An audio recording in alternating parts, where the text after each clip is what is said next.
ಸಿರ್ಸಿಯಲ್ಲಿ ಮಳೆಯ ಅಬ್ಬರಕ್ಕೆ ರಸ್ತೆ ಕುಸಿತ. ಗಣೇಶ್ ನಗರದ 5ನೇ ಕ್ರಾಸ್ನಲ್ಲಿ ಭಯದ ವಾತಾವರಣ. 7-8 ಮನೆಗಳಿಗೆ ಅಪಾಯದ ಆತಂಕ. ನಗರದ ಗಣೇಶ್ ನಗರದ 2ನೇ ವಾರ್ಡಿನ 5ನೇ ಕ್ರಾಸ್ನಲ್ಲಿ ಮಧ್ಯರಾತ್ರಿ ಸುರಿದ ಭಾರೀ ಮಳೆಯಿಂದ ಇಡೀ ರಸ್ತೆ ಕುಸಿದು ಹೋಗಿದ್ದು, ಸ್ಥಳೀಯರಲ್ಲಿ ಭೀತಿಯ ವಾತಾವರಣ ನಿರ್ಮಾಣವಾಗಿದೆ. ಗಟರ ವ್ಯವಸ್ಥೆ ಇಲ್ಲದ ಕಾರಣ ಮಳೆಯ ನೀರು ರಸ್ತೆ ಮೇಲೆ ಹರಿದು ಹೋಗಿ ರಸ್ತೆ ಸಂಪೂರ್ಣ ಕೊಚ್ಚಿ ಹೋಗಿದ್ದು, ತಡೆಗೋಡೆ ಕೂಡ ಅಪಾಯದ ಸ್ಥಿತಿಗೆ ತಲುಪಿದೆ. ಈ ಭಾಗದ ನಿವಾಸಿಗಳು ಹಲವು ವರ್ಷಗಳಿಂದ ಸರಿಯಾದ ರಸ್ತೆ ಹಾಗೂ ಗಟರ ವ್ಯವಸ್ಥೆ ಇಲ್ಲದೆ ಸಂಕಷ್ಟದಲ್ಲೇ ಜೀವನ ನಡೆಸುತ್ತಿದ್ದರು.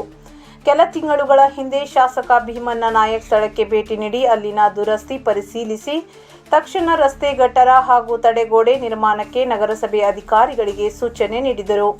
ಅದರಂತೆ ಮೊದಲ ಹಂತದಲ್ಲಿ ತಡೆಗೋಡೆ ನಿರ್ಮಿಸಿ ರಸ್ತೆ ಮೇಲೆ ಮಣ್ಣು ಹಾಕಲಾಗಿತ್ತು. ಆದರೆ ಸ್ಥಳೀಯರ ಆರೋಪದಂತೆ ಕಳಪೆ ಕಾಮಗಾರಿ ಹಾಗೂ ಗಟರದ ಕೊರತೆ ಇದೀಗ ರಸ್ತೆ ಕುಸಿತಕ್ಕೆ ಕಾರಣವಾಗಿದೆ. ಭಾರೀ ಮಳೆಯಿಂದ ರಸ್ತೆ ಸಂಪೂರ್ಣ ಕೊಚ್ಚಿ ಹೋಗಿದ್ದು, ಅಲ್ಲೇ ನಿಲ್ಲಿಸಲಾಗಿದ್ದ ಓಮಿನಿ ವಾಹನವು ಕುಸಿತಕ್ಕೆ ಸಿಲುಕಿದೆ. ಮಳೆ ಇದೇ ರೀತಿ ಮುಂದುವರೆದರೆ ತಡೆಗೋಡೆ ಸಂಪೂರ್ಣ ಕುಸಿದು ಸಮೀಪದ 7-8 ಮನೆಗಳಿಗೆ ಹಾನಿಯಾಗುವ ಸಾಧ್ಯತೆ ಇದೆ ಎಂದು ನಿವಾಸಿಗಳು ಆತಂಕ ವ್ಯಕ್ತಪಡಿಸಿದ್ದಾರೆ. ತಡೆಗೋಡೆ ಕುಸಿದರೆ ದೊಡ್ಡ ಪ್ರಮಾಣದ ಸಾವು ನೋವು ಸಂಭವಿಸುವ ಭೀತಿ ಕೂಡ ಎದುರಾಗಿದೆ. ರಸ್ತೆ ಕುಸಿತದಿಂದ ಕೆಲ ನಿವಾಸಿಗಳು ಮನೆಯಿಂದ ಹೊರಬರಲು ಸಾಧ್ಯವಾಗದೆ ಸಂಕಷ್ಟಕ್ಕೆ ಸಿಲುಕಿದ್ದಾರೆ. ಸ್ಥಳೀಯರು ತಾಲೂಕು ಆಡಳಿತ ಹಾಗೂ ನಗರಸಭೆ ವಿರುದ್ಧ ಆಕ್ರೋಶ ವ್ಯಕ್ತಪಡಿಸಿದ್ದು, ತಕ್ಷಣ ಶಾಶ್ವತ ಪರಿಹಾರ ಕ್ರಮ ಕೈಗೊಳ್ಳುವಂತೆ ಒತ್ತಾಯಿಸಿದ್ದಾರೆ. ಇದೀಗ ಜನರ ನರಳಾಟಕ್ಕೆ ತಾಲೂಕು ಆಡಳಿತ ಯಾವ ರೀತಿಯಲ್ಲಿ ಸ್ಪಂದಿಸಲಿದೆ ಎನ್ನುವುದು ಕಾದು ನೋಡಬೇಕಾಗಿದೆ.